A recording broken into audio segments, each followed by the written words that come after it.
You know, when a major city loses its power grid, it is, like, incredibly obvious. Oh, yeah.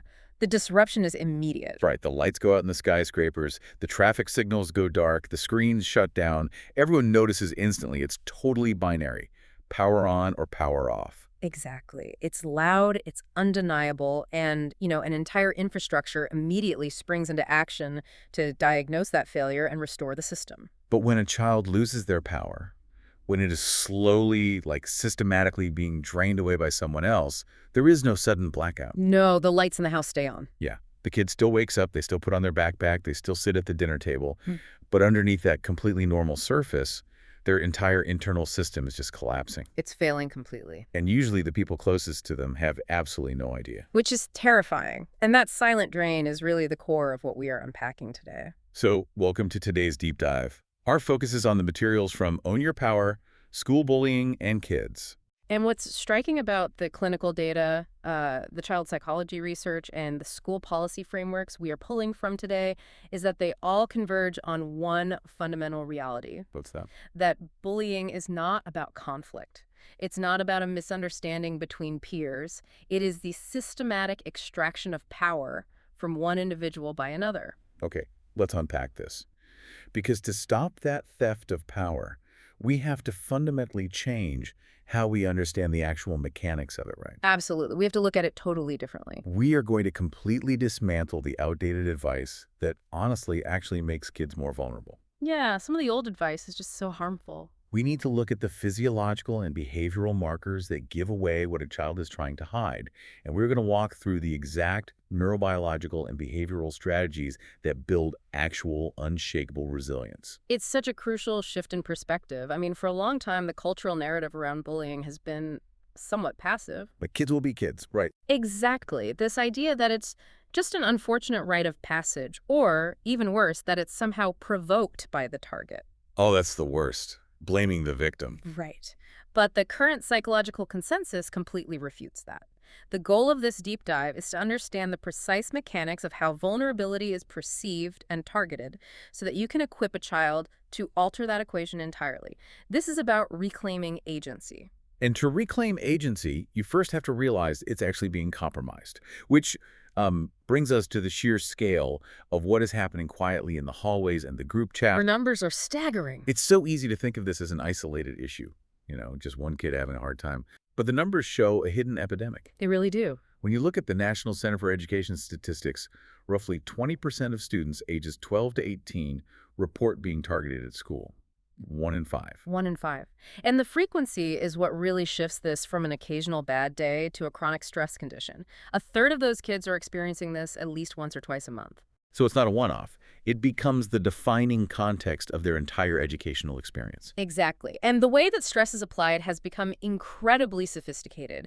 The data breaks it down. 79% is verbal.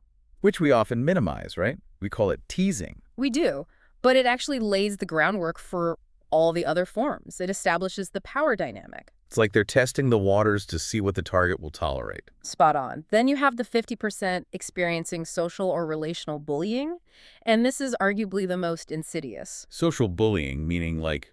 We're talking about the deliberate manipulation of social circles, rumor spreading, and systematic exclusion. just completely freezing someone out. Yeah. Human beings are deeply tribal, right? And for a developing adolescent brain, social exclusion triggers the exact same neural pathways as physical pain. Wait, really?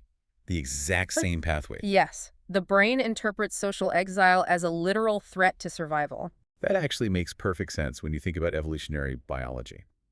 If you get kicked out of the tribe, you don't survive the winter. Exactly. So when a 13-year-old is suddenly iced out of a lunch table, their brain isn't just saying, oh, this is sad. It's screaming, we are going to die. Precisely. The amygdala fires up the exact same way it would if they were being chased by a predator. Wow. And that leads us to the physical and cyber components. 29% report physical altercations, but 16% report cyberbullying. And that number is climbing fast, isn't it? Climbing steeply, and it completely changes the landscape of the threat. Because it obliterates the concept of a sanctuary.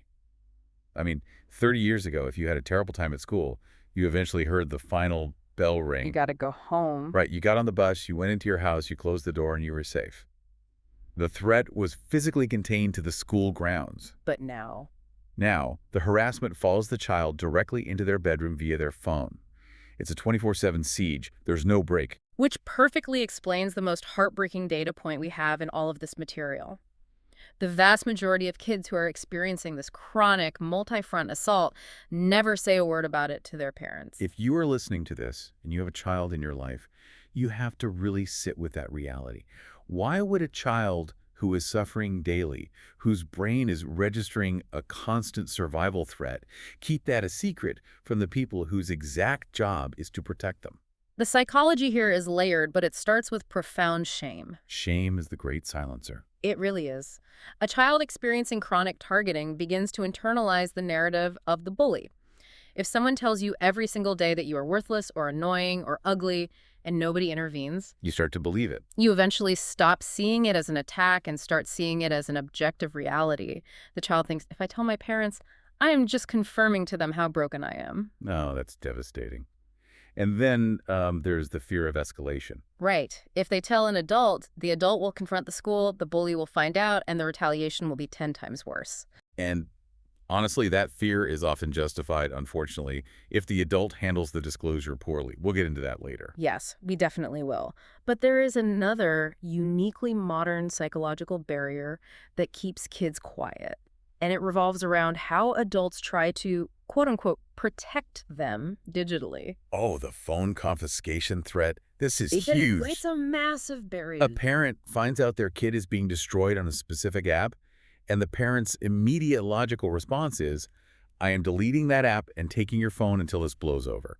Which makes sense to an adult. To the adult brain, you just remove the vector of the attack, you close the window so the rain stops coming in. But to the adolescent brain, you just amputated their entire social existence. Completely. For a teenager, their digital life is not a supplement to their real life. It is their real life. Right, so when you take the device, you don't just cut them off from the bullies, you cut them off from their actual friends, their support systems, their entire method of communicating with their generation. They become totally isolated. So the kid does the math. They calculate, okay, the pain of enduring the cyberbullying is less than the pain of my parents completely unplugging me from society, So they endure it in silence. which means the adults have to become exceptional observers. If the child is mathematically incentivized to hide the distress is going to leak out in other ways. We have to learn to read the physiological and behavioral markers. The signs are there if you know where to look. I think about this like a child's internal dashboard. Mm. If you're driving a car and a little orange engine light pops on, it doesn't spell out your catalytic converter is failing. Right, it just tells you that the baseline system is compromised. Something is wrong. Exactly. The research gives us a highly specific set of these check engine lights, broken down into somatic, behavioral, and social categories. Because if they aren't going to tell us, their bodies will. The somatic or physical manifestations are so fascinating because they bypass the child's conscious attempts to hide the problem. Like what kind of manifestation? Well, you see unexplained injuries, obviously, or damaged belongings. But the most common markers are frequent headaches, stomach aches, and a sudden desire to stay home sick. And we have to be really clear here. It is so easy for an adult to look at a kid complaining of a stomachache on a Monday morning and think, oh, you're just faking it to get out of a math test. Oh, absolutely. But the gastrointestinal distress is often entirely real. Completely real. We talked about the fight or flight response earlier. When a child anticipates walking into a hostile environment, their sympathetic nervous system activates. The brain floods the body with cortisol and adrenaline. Getting ready for danger. Yes. And one of the physiological consequences of that is that blood flow is violently redirected away from the digestive tract and toward the large muscle groups in the arms and legs to prepare for fighting or running. Wow. So their digestion literally shuts down. Exactly. The gut-brain axis is incredibly sensitive. The chronic hypervigilance causes severe cramping, nausea, changes in appetite. The virus isn't real, but the physical pain absolutely is. That's incredible. You also see this hyperarousal disrupting their sleep architecture. So frequent nightmares, difficulty falling asleep, or even regression like bedwetting, because the nervous system cannot downregulate into a parasympathetic rest state. Another physical marker that feels so obvious once you know it, but is so easy to miss in the moment, is the kid coming home starving every day. Yes. Parents just think, oh, it's a growth spurt. Right. But if it's sudden and extreme, it often means Their lunch or the money for it is being systematically taken from them at school. Moving from the physical body to the behavioral Yeah. patterns, we start seeing the cognitive load of survival altering their daily routines. What's a good example of that? A massive red flag is a sudden shift in geography. If a child normally walks straight down Main Street to get to school, but you notice they are suddenly taking a convoluted zigzag route that takes 15 minutes longer, they are mapping out safe zones. They are essentially doing tactical reconnaissance just to get to homeroom. They really are. They know where the blind spots in the security cameras are. They know which stairwells the bullies use. And they are burning an immense amount of mental energy just calculating safe passage. And that cognitive burn leads right to the next behavioral sign, which is a sudden sharp decline in academic performance. Right, because they have no energy left for schoolwork. It's not that they suddenly lost the ability to do algebra. It's that their prefrontal cortex, the part of the brain responsible for focus, logic, and learning, is being completely hijacked by the amygdala. You cannot process complex mathematical equations when your brain is actively scanning the room for physical or social threats. Exactly, which also explains the sudden explosive anger at home. Ah, yeah. If you are spending 7 hours a day suppressing your trauma, maintaining a neutral face, and navigating a minefield, you are completely depleted by 3 p.m. Yes, the concept of restraint collapse. Home is the only environment where they subconsciously know they won't be attacked or abandoned for expressing negative emotion. So the minute they walk through the door, the dam breaks. They act out, they snap at their siblings, they pick fights over absolutely nothing. They're just exhausted.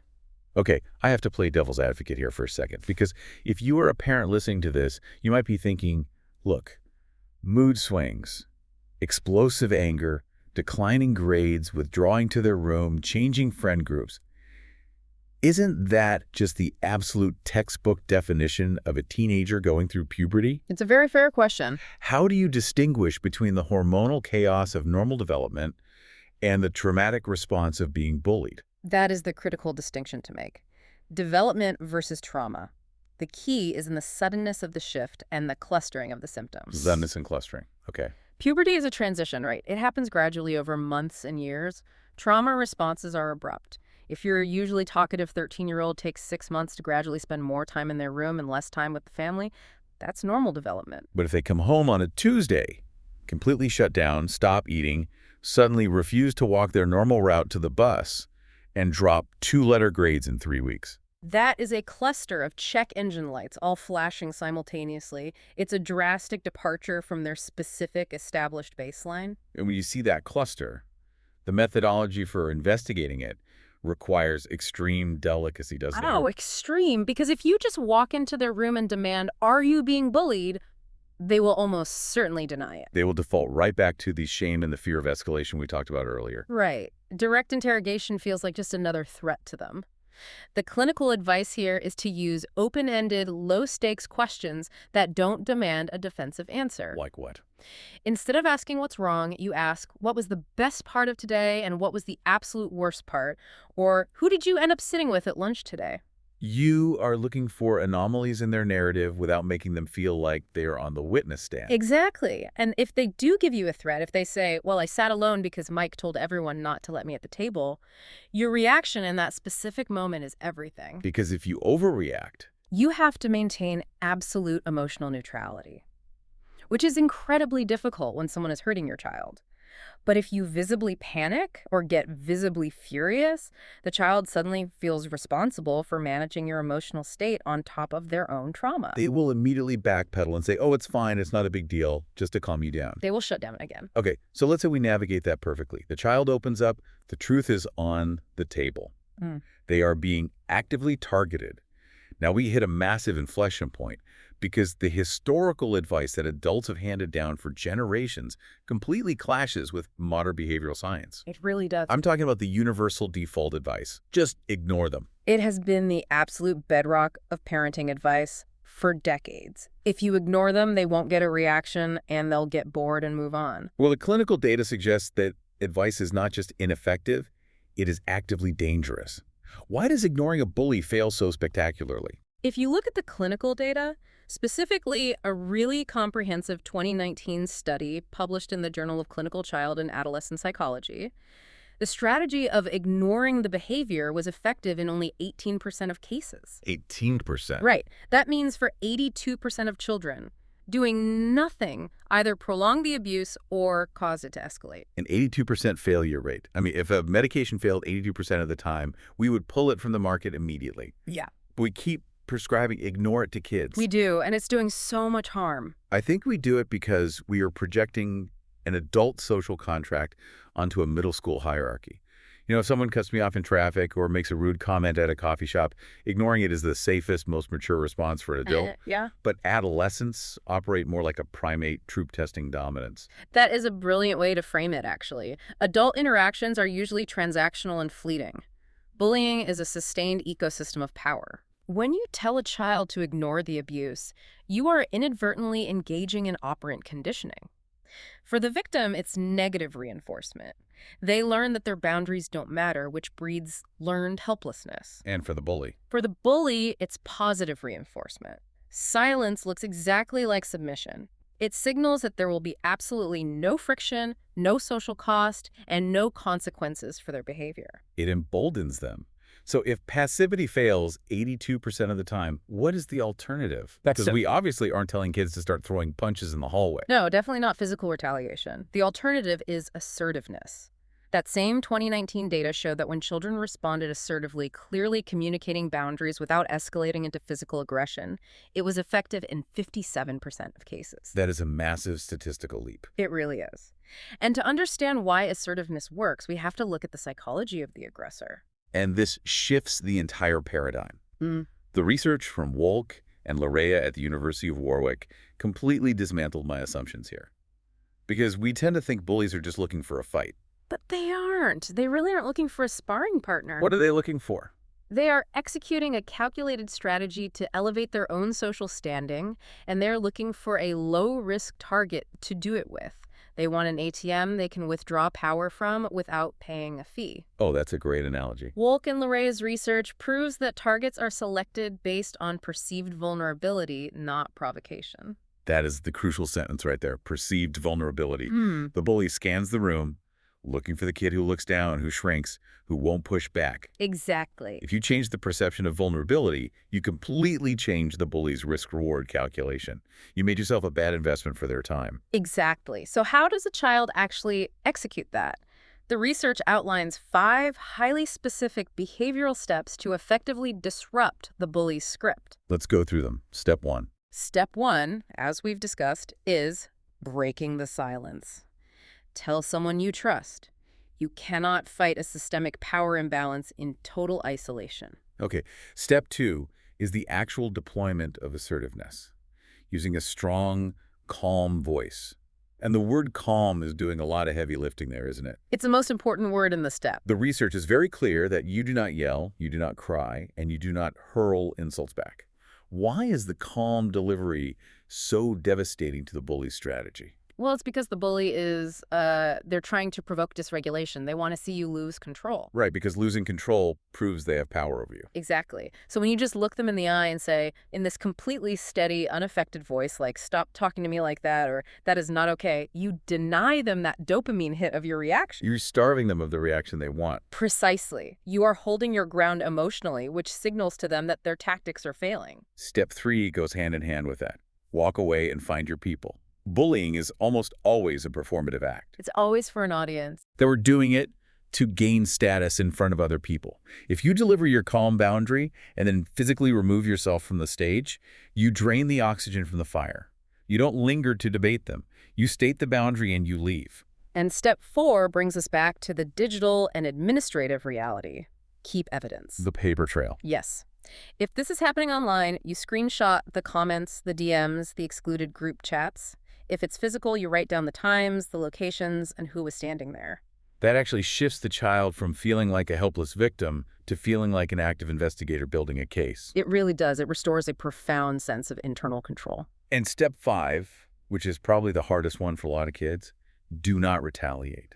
Do not fire off a vicious text back. Do not throw the textbook back at them. Because the moment you retaliate, you muddy the waters. You compromise your own power. And suddenly school administrators look at it and say, well, it's a mutual conflict. You both get detention. You give the bully exactly what they want.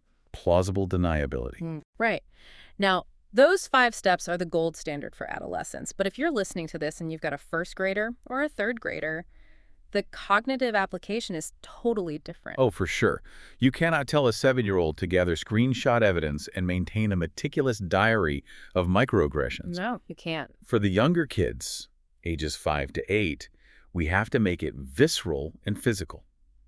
And this brings us to one of the most fascinating pieces of research in this entire deep dive, the work on body language. It bridges the physical and the psychological perfectly. The research points to the work of social psychologist Amy Cuddy at Harvard, who studied how expansive postures literally alter neurochemistry.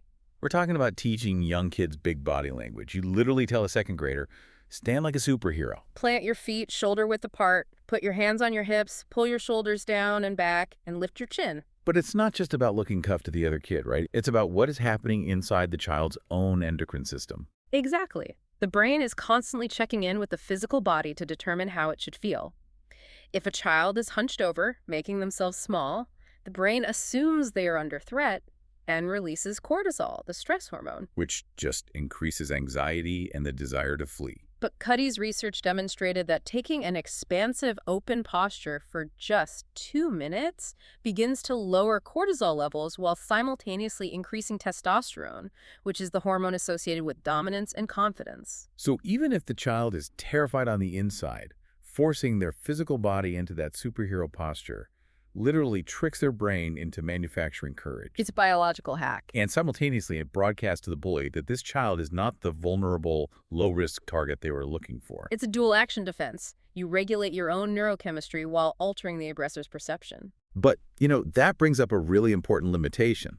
You can teach a kid the superhero pose, you can teach them the calm voice, but in the terrifying moment when they are actually confronted in a locker room, where does the ability to execute that actually come from? That's the real challenge. You can't just manifest resilience out of thin air when your heart rate is at 140 beats a minute. The clinical literature makes a profound argument here. Confidence is not a genetic personality trait. Yeah. You are not born with it. No, it is a muscle, and it has to be proactively built. That distinction changes everything. We often conflate confidence with extroversion or arrogance, the loudest person in the room. True psychological confidence is much quieter. It is simply a deeply settled internal belief that says, I matter, my voice has value, and no matter what happens, I have the capacity to handle hard things. I can handle hard things. If a kid truly believes that, bullying bounces off them. So how do we actually engineer that belief? The research points us towards some very specific psychological frameworks, starting with the legendary work of Stanford psychologist Carol Dweck on mindset. Dweck's research on the fixed versus growth mindset is foundational to building this armor. She studied how the specific language adults use to praise children fundamentally wires how those children respond to adversity. And the results are completely counterintuitive to how most of us were raised. Explain what happens neurologically when we use fixed trait praise, like, you're so smart. Well, if you constantly praise a child with static labels, you're so smart, you're so pretty, you're a natural athlete, the child internalizes that their worth is tethered to an innate, unchangeable trait. They think, I am valuable because I possess this inherent quality. Right. And the danger is that their entire identity is built on a fragile pedestal. So they inevitably encounter a challenge, a math test they fail, or a bully who calls them stupid or ugly. Their identity doesn't just take a hit, it completely collapses. Exactly. Because if being smart is who they are and suddenly they feel dumb, they are nothing. They have no coping mechanism. But Dweck found that if you shift the praise to the process, the effort, the resilience, the strategy, everything changes. If you say, I love how hard you worked on that, or I saw you struggle with that puzzle, but you kept trying different angles, you foster a growth mindset. You are teaching them that their power lies in their actions, not their attributes. And actions are something they can always control. Always. The clinical studies show that this single linguistic shift, just changing how we say good job, increases a child's persistence in the face of failure by 30%. 30%. That is an incredible margin of psychological armor to give a child just by changing our vocabulary. And vocabulary plays another massive role when we look at the neuroscience of emotional regulation. The research draws on studies from UCLA regarding affect labeling. This is the science of naming your feelings. We always tell kids, use your words, but the UCLA functional MRI studies show exactly why using your words is a literal biological off switch for panic. It's amazing. When a child experiences a threat or an intense negative emotion, the amygdala, the brain's primitive alarm center, lights up. Flashing red. But the researchers found that when an individual actively identifies and names the specific emotion they're feeling, saying out loud, I feel humiliated or I feel terrified right now, it activates the right ventrolateral prefrontal cortex. The logic center of the brain. Exactly. The prefrontal cortex is the rational manager. By forcing the brain to search for language to describe the feeling, you physically transfer the processing of that experience out of the primitive alarm center and into the rational management center. So the panic actually decreases. The fMRI scans show the amygdala activity visibly dialing down the moment the emotion is labeled. So by building a rich emotional vocabulary for a child, teaching them the difference between feeling mad, frustrated, betrayed, and overwhelmed, you are literally handing them the remote control to lower the volume of their own fear response. They aren't drowning in the feeling, they are observing it. Once you understand these underlying mechanisms, the growth mindset and effect labeling, the literature provides a very clear age-by-age developmental roadmap for conditioning this confidence muscle. Let's walk through that roadmap, starting with the early years, ages 3 to 5. The focus here is establishing a baseline of agency. In those early developmental years, it's about microdosing autonomy, letting them choose their outfit, even if it doesn't match, letting them choose which book to read. More importantly, it's about deliberately celebrating what the literature calls brave moments. The low-stakes social risks. Having the 4-year-old hand the money to the cashier at the grocery store. Having them ask the librarian where a book is. They are terrifying tasks for a toddler, but when they survive it, they bank a tiny memory of resilience. As they move into ages 6 to 9, the developmental priority shifts to mastery experiences. This is where physical hobbies become crucial psychological tools, whether it's martial arts, swimming, learning an instrument, or coding. I want to focus on the physical ones for a second because the body-mind connection here is profound. Why does learning to swim or block a punch translate into social confidence in a hallway? It comes down to somatic awareness and proprioception. When a child learns they can command their own physical body to execute a difficult task like swimming a lap or breaking a board, they internalize a profound sense of physical ownership. They realize, I am in control of this vessel. Exactly. When a bully steps into their personal space, that somatic confidence translates into psychological boundaries. They don't shrink because they trust their physical presence in the world. Then we hit ages 10 to 13, middle school. The absolute epicenter of social warfare. The strategy here shifts to self-advocacy. This is where parents have to intentionally step back to let the child step up. You stop smoothing the path for them. Right. If they have a problem with a grade, you don't email the teacher, you sit next to them while they draft the email. If they get a wrong order at a restaurant, you make them politely flag down the waiter to fix it. You are microdosing conflict. I love this. I think about this entire progression like athletic conditioning. If you want a kid to be able to hit a fastball in a championship game, you don't wait for the championship game to hand them a bat. You put them in the batting cage every single day for years. The bully is the championship game. The batting cage is daily life. That analogy is flawless. You cannot expect a child to flawlessly execute a boundary against a hostile peer if they have never been allowed to practice self-advocacy in safe environments. You let them struggle safely. You let them fail a science project without rushing to Staples at midnight to fix it for them. You let them navigate the discomfort of apologizing to a friend. You are building the neural pathways of resilience so that when the real threat arrives, their brain automatically defaults to, I know how to handle discomfort. And as they transition into ages 14 and up, high school, the confidence building takes on a wider lens. The research strongly advocates for integrating teens into community service, mentoring younger kids, or taking on leadership roles. Which works because it forces them out of their own head. Adolescence is inherently egocentric. They think everyone is staring at their flaws. When you put a 16-year-old in charge of coaching a youth soccer team, they suddenly realize they have tangible value to offer the world. It builds a sense of purpose, which is the ultimate shield against a bully trying to convince them they are worthless. To cement all of this conditioning, the clinical literature highlights daily environmental factors at home. There is a specific neuroplasticity exercise mentioned, the 3 things, bedtime ritual. Oh, this is so powerful. Explain the neuroplasticity of this, because it sounds like a cute Pinterest idea, but it's actually hardcore brain training.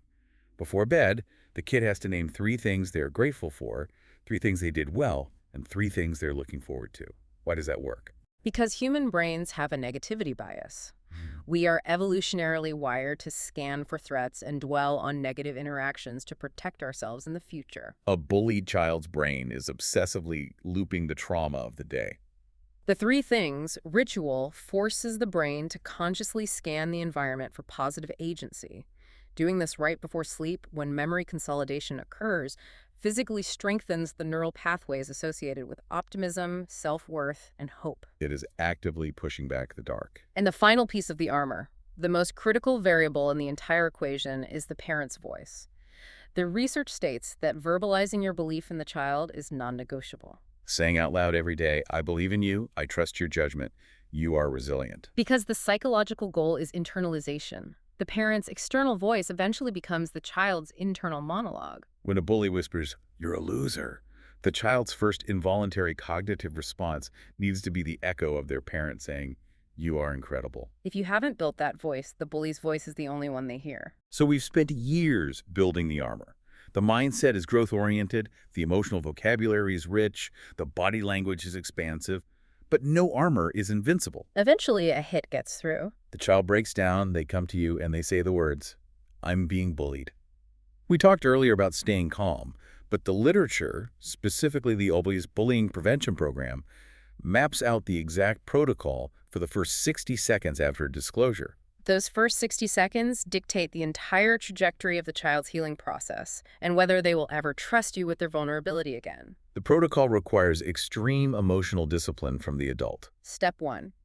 Listen without interrupting. Just let the story pour out. Do not jump in to problem solve. Do not interrogate them on why they didn't fight back. And most importantly, regulate your own nervous system. This is the concept of co-regulation.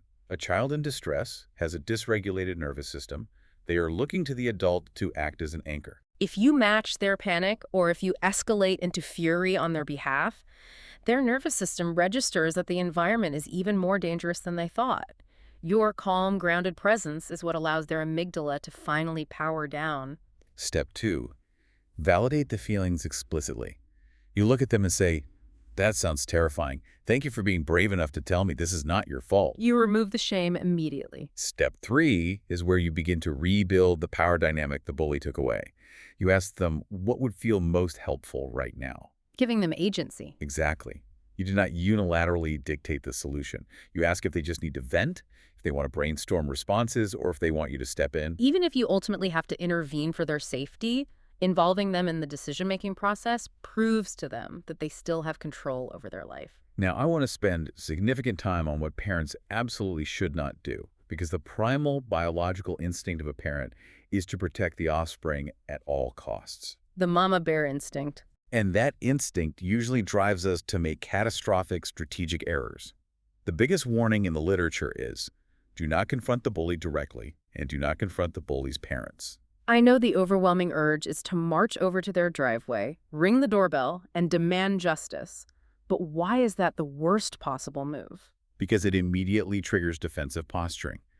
The other parents are biologically wired to protect their child, just like you. They will deny it, minimize it, and turn it into a neighborhood conflict. But more importantly, you have just guaranteed retaliation against your child. The bully now knows your child snitched, and the next day at school, when you weren't there to protect them, the bully will exact revenge for the humiliation of having their parents yelled at. You've made your kid a bigger target. The literature also warns against minimizing the pain, saying things like kids will be kids or just toughen up, it builds character. Minimizing is a betrayal of trust. It tells the child that their psychological reality is invalid. It guarantees they will shut down and endure future abuse in total isolation. So if you can't confront the bully and you can't minimize it, what is the role of the parent? The text uses a fascinating framework here. It requires the parent to undergo a profound psychological transition. You have to put away the emotional mama bear instinct and become a cold, strategic project manager. A project manager for your child's safety. It's the perfect analogy. You must remove the emotion from your outward actions and rely entirely on process, documentation, and bureaucratic leverage. Because when it's time to evolve the school system, Raw emotion gets you nowhere. Schools are bureaucracies, and bureaucracies respond to liability and policy, not tears and shouting. The strategic protocol here is brilliant. Rule number one, put absolutely everything in writing. The paper trail is your greatest asset. If you call the principal or catch the counselor in the hallway, there is no official record. The school can claim plausible deniability. An email creates a time-stamped, legally discoverable record of your report. Rule number 2, granular specificity. The literature warns that vague complaints like "my son is having a hard time with a group of boys" give the school an easy out. They'll just say, we'll keep an eye on it, and do nothing. You have to be surgical. On Tuesday, November 14th at 1:15 p.m. in the North Stairwell, Student X physically blocked my child and stated the following specific threat. There were 2 witnesses present. Specificity forces an investigation. Rule number 3 is using the institution's own architecture against them. You must request a copy of the school's official anti-bullying policy. Every state requires schools to have one. You read it, find the exact definitions and protocols they are legally bound to follow, and you quote their own policy back to them in your written communication. Per Section 4, Paragraph B of your district bullying policy, this behavior constitutes targeted harassment, and I am formally requesting the mandated intervention plan. You box them in. They realize they aren't dealing with an overly emotional parent. They are dealing with an informed auditor. You request a concrete, written action plan. What exact steps is the school taking to separate the students? What are the consequences? And then the project manager follows up relentlessly. The recommended cadence is checking in at 1 week, 2 weeks, and 4 weeks. You never assume the silence means the problem is solved. But what if the school bureaucracy just stonewalls you? What if the principal is unhelpful and the district drags its feet? The literature maps out the escalation path, and it involves federal leverage. This is a vital piece of knowledge that many families are completely unaware of. There are federal civil rights laws that supersede local school board apathy. If the bullying is based on a protected class, race, color, national origin, sex, disability, or religion, and the school knows about it but fails to effectively address it, the school is in violation of federal law. Title VI, Title IX, the ADA. Exactly. If the local administration fails, you can file a formal, direct complaint with the U.S. Department of Education's Office for Civil Rights. The threat of an OCR investigation, which can impact federal funding, is the ultimate bureaucratic leverage. Your child's physical and psychological safety is not a request. It is a legally protected right. Okay, let's play this out to the best-case scenario. The project manager strategy works. The paper trail forces the school's hand. The policy is enacted. The bully is suspended, transferred, or completely neutralized. The threat in the hallway is officially gone, but one of the most sobering points in this entire deep dive is the realization that the end of the bullying does not mean the end of the damage. The cessation of the attacks is merely the securing of the perimeter. The actual work of healing the psychological wounds has just begun. Because the collateral damage of chronic stress alters a child's baseline, the clinical data shows severe lingering effects. Hypervigilance, generalized anxiety, profound trust issues, and a completely distorted mirror.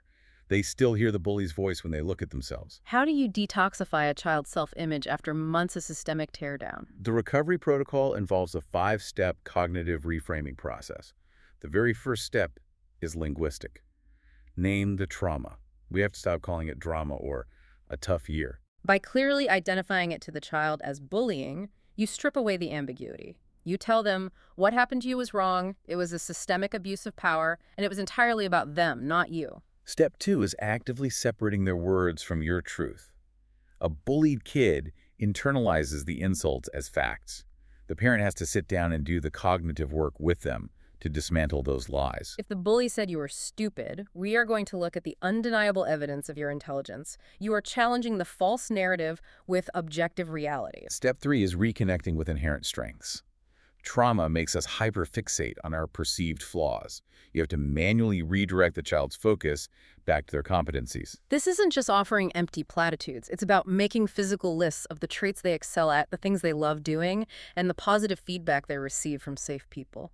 Step 4 is about momentum, setting small, highly achievable goals. Because as we established earlier, confidence requires action. It's a muscle. If a child has been beaten down, their belief that I can handle things is shattered.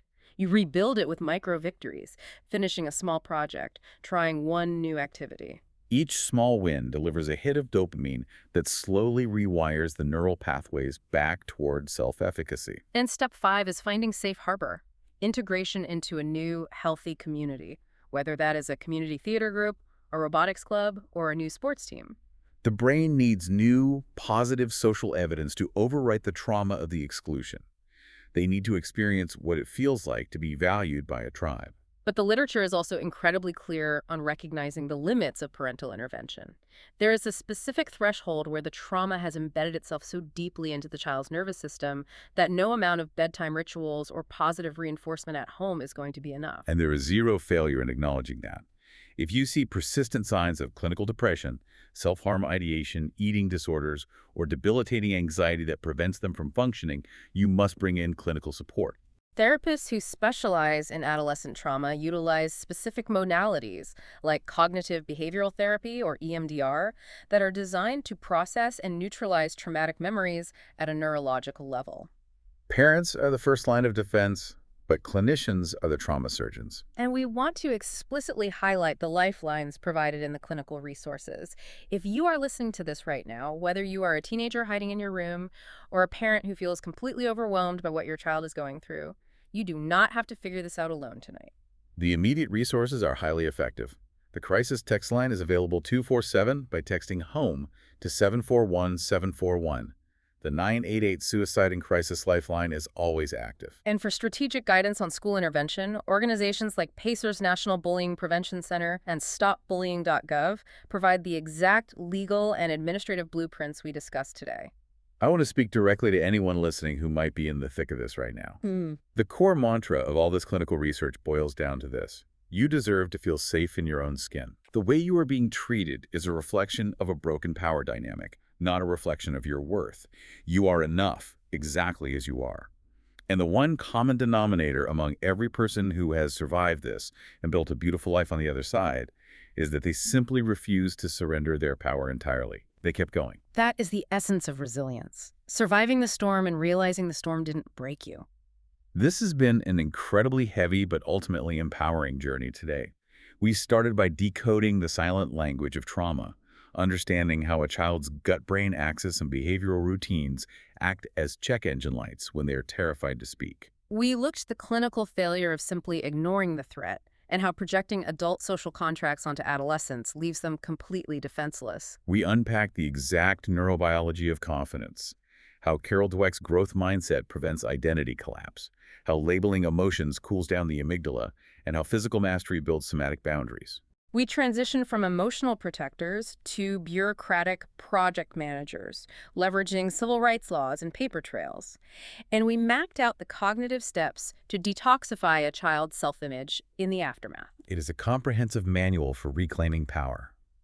But looking at this incredibly proactive, intensive approach to building resilience, it leaves me with one final, fascinating thought to chew on. What's that? Every single piece of research, every behavioral intervention, every ounce of emotional validation we discussed today is aimed squarely at the target.